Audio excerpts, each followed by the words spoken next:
Hi and hello welcome to channel Thona Vikash இப்போ சேனலில் பார்க்குறது production planning and control regulation 2021 இருக்கிற சப்ஜெக்ட் கோட் OIM 353. இதை மட்டும் படித்தால் போதும், எளிதாக பாஸ் ஆகலாம். பாஸ் ஈஸியின் PPC. WhatsApp channel name pass easy, Instagram ID Vignesh Thona Vikash.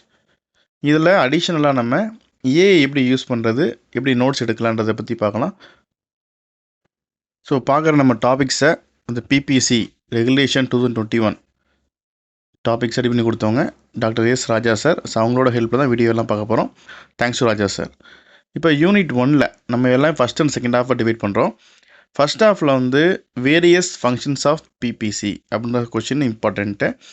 அடுத்து டைப்ஸ் ஆஃப் ப்ரொடக்ஷன் சிஸ்டம் அப்படிங்கிறது. அப்புறம் வந்து அதில் வந்து job shop, batch production, mass production, அப்புறம் ப்ராசஸ் எப்படி பண்ணுறதுன்றதை பார்க்கணும்.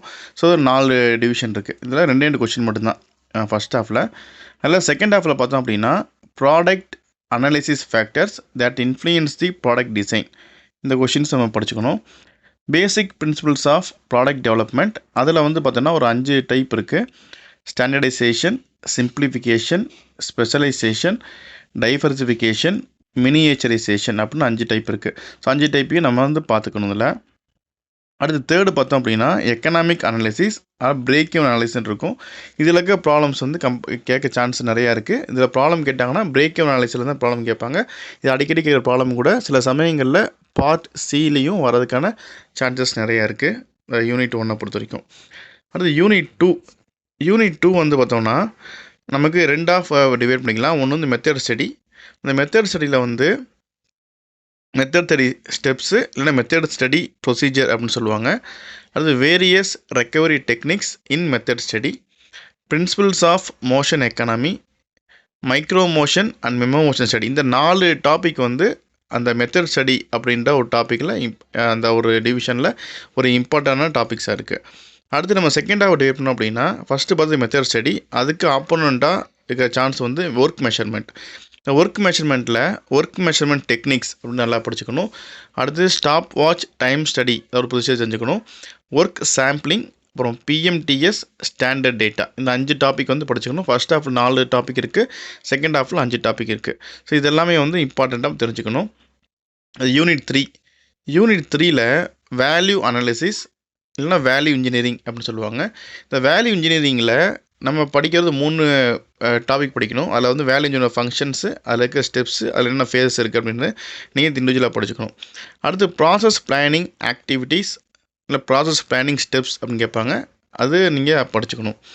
அடுத்து மினிமம் காஸ்ட் பேட்ச் ப்ரொடக்ஷன், இது வந்து ப்ராப்ளம் கேட்கறதுக்கான சான்சஸ் இருக்குது. அடுத்து எதிரா சாய்ஸில் machine capacity, machine balancing, process capability in a multi product system.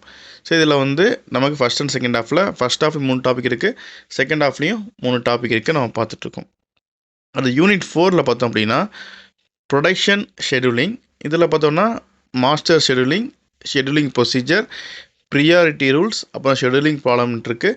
இது எல்லாமே இம்பார்ட்டண்ட்டு, சரிங்களா? இதில் வந்து என்ன யூனிட் 4ல் வந்து ஒரு டாபிக் இருந்தாலும் நிறையா உள்ள சப்டிவிஷன் கொடுத்துருக்கோம். இதில் வந்து தியரியும் கேட்கலாம், அதே சமயத்தில் ப்ராப்ளமும் கேட்கலாம், சரிங்களா? அதனால் வந்து கொஞ்சம் தெளிவாக பார்த்துக்கணும். அடுத்து வந்து எதிரா சாய்ஸில் அடுத்து யூனிட் 4ல் ஆர் சாய்ஸில்னா கேட்கலாம். மெட்டீரியல் ரெக்குயர்மெண்ட் பிளானிங், ஷார்ட்டாக MRPன்னு சொல்லுவாங்க, இது MRP1 அப்படின்னு சொல்கிறாங்க. அடுத்து expediting and dispatching, line of balancing. இதில் 3 டாபிக் இருக்குது. இதில் வர ப்ராப்ளம் அதுக்கான சான்ஸ் ரொம்ப கம்மி தான். அதனால் நம்ம உங்களுக்கு ப்ராப்ளம் நல்லா வரும் அப்படின்னா நீங்கள் ஃபஸ்ட் ஹாஃப் படிக்கலாம். இல்லை தியரி மட்டும் தான் உங்களுக்கு ஈஸியாக இருக்கும் அப்படின்னா நீங்கள் செகண்ட் ஹாஃப் எடுத்துக்கலாம். யூனிட் 5ல் types of inventory system or inventory ordering procedure, அதில் வந்து PNQ டைப் அப்படின்னு இருக்கும். இதுலேயும் வந்து தியரியும் கேட்கலாம், ப்ராப்ளமும் கேட்கலாம்.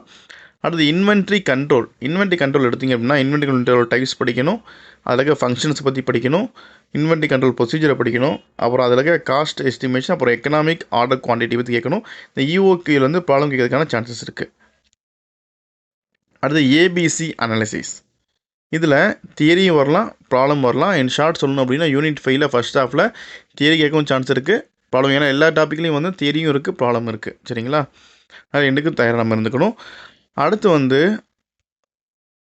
யூனிட் 5ல் செகண்ட் ஹாஃபில் பார்த்தோன்னா என்டர்பிரைஸ் ரிசோர்ஸ் பிளானிங் இஆர்பி.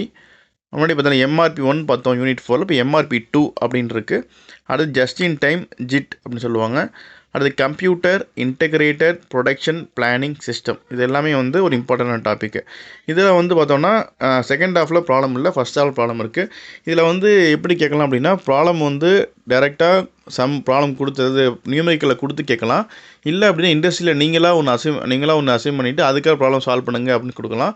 அதனால் இந்த மாதிரி சப்ஜெக்டில் பிபிஎஸ்சியை பொறுத்த வரைக்கும் நீங்கள் ஏதாச்சும் ஒவ்வொரு இதுலேயும் எதெல்லாம் ப்ராப்ளம் சொல்கிறோமோ, நீங்கள் ஒரு ப்ராப்ளம் எது ஈஸியாக இருக்கோ அது ஒரு வேளை படிச்சுட்டு போங்க. ஒரு வேளை இன் சான்ஸ் நமக்கு லக்கில் வந்து நீங்களே எடுத்துக்கோங்க, நீங்களே அசம்ஷன் பண்ணிக்கின்னு சொன்னாங்க அப்படின்னா நம்ம அதே ப்ராப்ளமை வந்து அசம்ஷனில் பண்ணி எழுதிடலாம். சரிங்களா? சரி, இது வந்து எப்படி இருக்கும். இப்போ ஏஐயில் தேடும் போது என்னென்னா, நீங்கள் ஜென்ரலாக ஒரு சிலபஸ் இருக்கும், உங்களுக்கு பிபிஎஸ்சி சிலபஸ் கொடுத்துருப்பாங்க. அந்த சிலபஸை எக்ஸாம்பிளுக்கு இதை வந்து ஓஏஎம் 353 ப்ரொடக்ஷன் பிளானிங் அண்ட் கண்ட்ரோலோட சிலபஸ் 3 கிரெடிட் கொடுத்துருக்காங்க. சரிங்களா?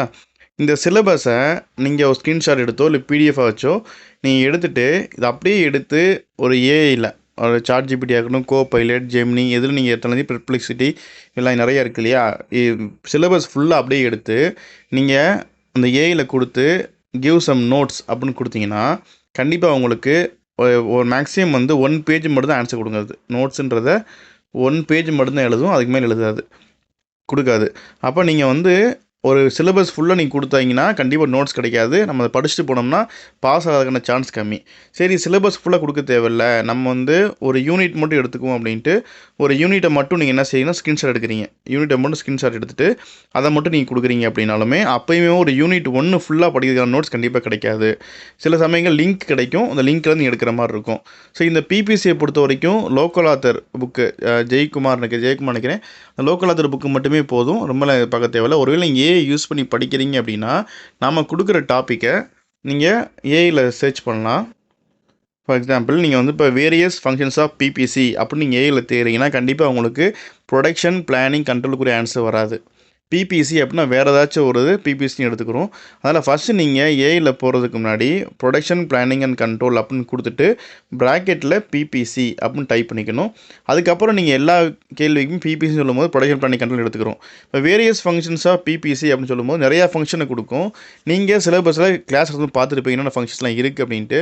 முதல்ல உங்களுக்கு என்ன தெரியணும் அப்படின்னா, ஏஐயில் கிடைக்கிற ஆன்சர் வந்து உங்களுக்கு நீங்கள் படித்ததுக்கு ரெலவெண்ட்டாக இருக்கா அப்படின்றது தெரிஞ்சுக்கணும். அதுக்கு நீங்கள் சப்ஜெக்ட் கொஞ்சம் கிளாஸ் அட்டன் பண்ணியிருக்கணும். உங்களுக்கு எவ்வளோ கிளாஸ்க்கே போகல, ஒரு ஆஃப்லைனில் படிக்கிறீங்க அப்படின்னா, சில பேர் வந்து பார்ட் டைம் படிச்சுருக்காங்க, அவங்களுக்குலாம் வந்து நீங்கள் ஏற்கனவே படிச்சுட்டு உங்கள் சார்கிட்ட போயிட்டு நோட்ஸ்லாம் கேதர் பண்ணிவிட்டு இந்த நோட்ஸ்லாம் கரெக்டாக இருக்குன்னு செக் பண்ணிவிட்டு அப்புறம் படிங்க. ஏன்னா ஏஐயில் கொடுக்குற நோட்ஸ் வந்து ரொம்ப ஜென்ரலாக இருக்கும், அது இன்ஜினியரிங் கிராஜுவேட்டுக்கான ஒரு நோட்ஸாக இருக்காது. அதனால் அது கொஞ்சம் பார்த்துக்குங்க, ரொம்ப முக்கியமான ஒன்று. நிறைய பேர் வந்து ஏஐயில் பார்த்துட்டு சம்மந்தமே இல்லாமலாம் இருக்காது. பிபிஎஸ்சி அப்படின்னா வந்து ப்ரொடக்ஷன் பிளானிங் கண்ட்ரோல் சில இதில் கொடுக்கலாம், சில இதில் வந்து ப்ரொடக்ஷன் பிளானிங் கண்ட்ரோல் இல்லாமல் அதுவாக ஒன்று எடுத்துக்கலாம். சரிங்களா? இப்போ இதே இதில் பார்த்தோம் அப்படின்னா எக்ஸாம்பிள் இப்போ நம்ம இந்த யூனிட் 3ல் ஜென்ரலாக மிஷின் கெப்பாசிட்டியும் கொடுக்குறோம். மிஷின் கெப்பாசிட்டினா ஒரு புக்காக இருந்துச்சுன்னா ஈஸியாக எடுக்க முடியும். நீங்கள் ஜென்ரலாக மிஷின் கெப்பாசிட்டி அப்படின்னு நீங்கள் ஏஐயில் தேடிங்கன்னா அது மிஷின் கெப்பாசிட்டி ஜென்ரலாக அது பாட்டு கொடுத்துக்கிட்டே இருக்கும். அப்போ மிஷின் கெப்பாசிட்டி இன் பிபிசி இல்லை யூனிட் 4 டைட்டில் அடிச்சுட்டு இதில் மிஷின் கெப்பாசிட்டி நீங்கள் வந்து கொடுத்து அதுக்கு நோட்ஸ் எடுத்துகிட்டு நீங்கள் வந்து உங்களுக்கு தெரிஞ்சிருந்துச்சுன்னா நீங்கள் ரெஃபர் பண்ணிக்கலாம். இல்லைனா உங்கள் ஃபேக்கல்ட்டி உங்கள் யார் உங்கள் சார் எடுத்தாங்களோ மேடம் எடுத்தாங்களோ அவங்கள்ட்ட போய் காமிச்சிட்டு இது கரெக்டாகனு வெரிஃபை பண்ணிவிட்டு படிங்க. இன்னொன்று என்னென்னா, நீங்கள் கம்பல்சரி வந்து ப்ராப்ளம்ஸ் வந்து ஏஐயில் பார்த்து கண்டிப்பாக படிக்கக்கூடாது. ஏஐயில் கொடுக்குற ப்ராப்ளம்ஸ் வந்து மேக்ஸிமம் தப்பாக தான் வருது. அது வெரிஃபை பண்ணுற மாதிரி இருக்கணும். ஒரு புக்கில் இருக்க ப்ராப்ளம் நீங்கள் கொடுத்துட்டு அது ஆன்சர் செக் பண்ணுற மாதிரி இருந்தால் மட்டும்தான் ஏஐயில் நீங்கள் ப்ராப்ளம் பார்க்கணும். இல்லை அப்படின்னா மேக்ஸிமம் கொடுக்குற ப்ராப்ளம் வந்து அதுவாக ஒரு டேட்டாவை எடுத்துக்கிட்டு தப்பாக தான் கொடுக்குது. நீங்கள் வெரிஃபை பண்ணணும். நீங்கள் ஃபார்முலா வந்து இந்த ஃபார்முலா இருக்கான்னு செக் பண்ணிவிட்டு நீங்கள் கொடுங்க. ஜென்ரலாக வந்து இப்போ சில இதில் சொல்கிறோம் இல்லையா, ப்ராப்ளம் வரும் அப்படின்னு எக்கனாமிக் ஆர்டர் குவான்டிட்டி ப்ராப்ளம் கொடுங்கன்னு கேட்டாங்கன்னா அது கண்டிப்பாக ஏதோ ஒரு ப்ராப்ளம் கொடுத்து சில சமயம் ரைட்டாக வரலாம், சில சமயங்களில் தப்பாக வரலாம். அப்போ நீங்கள் வந்து ஒரு டெக்ஸ்ட் புக்கை ரெஃபர் கொடுத்துட்டு இந்த டெக்ஸ்ட் புக்கில் இருக்கிற ப்ராப்ளம் கொடு அப்படின்னு கேட்டால் மட்டும்தான் உங்களுக்கு வந்து ப்ராப்ளம்ஸ் வந்து ஓரளவு கரெக்டாக கிடைக்கும். சரிங்களா? இதுதான் வந்து ஏஐயில் சர்ச் பண்ணுறது. நிறைய பேர் ஏஐயில் கொடுத்தா அப்படி வரும்னு நினைக்கிறாங்க. ஸோ அதுக்காக தான் இந்த வீடியோவில் ஏஐ அந்த சர்ச்சிங்கையும் இன்க்ளூட் பண்ணியிருக்கேன்.